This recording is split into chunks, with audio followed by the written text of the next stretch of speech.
Florida Fossils, Ocean Animals.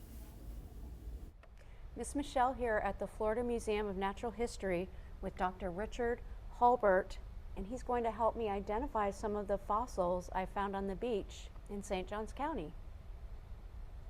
So let's start with this one. This one, I found a lot of these, and I don't know what it is.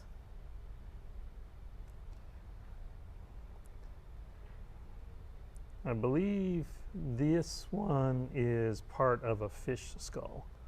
And so on the beaches in like Ponte Vedra Beach, St. Augustine Beach, Jacksonville Beach, you get two ages of fossils. You get older fossils that are typically from marine animals like whales and fish and sharks. And they are roughly between 3 and 5 million years old, and I think this falls in this group, along with this fish vertebra. So these are the sort of the older things that you have found, along with some of the whales. Wow. Sizable animal. These, I find all sizes of these. Are these the same? They might be. Again, these are kind of water-worn. These are fish bones. They might not look like that. There are certain kinds of bones in fish that essentially the bone starts to grow over the original bone material, starts to grow over the original bone. And so this actually started out as a regular little fish spine. And there's a technical term for this called hyperostotic. One kind of fish today that does this are the jacks. But there are other fish that also do this, but this particular kind is probably the jack fish, because that's where they get their hyperostotic, is in these spines. And nobody really knows why they're doing it, but just as part of the natural aging process, some of their bones start to develop this excess bone.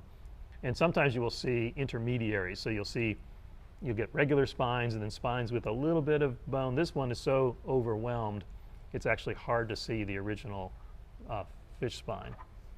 But yeah, they are extremely common because they're very durable, and so they preserve very well. Did we do that one? This one again is just a very large bone. There's a lot of spongy bone here and not a lot of the more compact bone, which you sort of see in this one where there's a lot of this solid bone. So the only thing that has really big bones without a lot of compact bone are the whales, because they don't have to support their weight on land. And so this is probably a fragment from a whale, but I can't be 100% sure. Okay.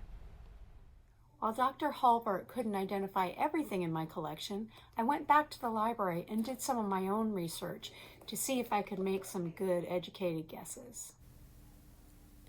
This one may be eagle ray pavement teeth. And I think these might be eagle ray stinging barbs.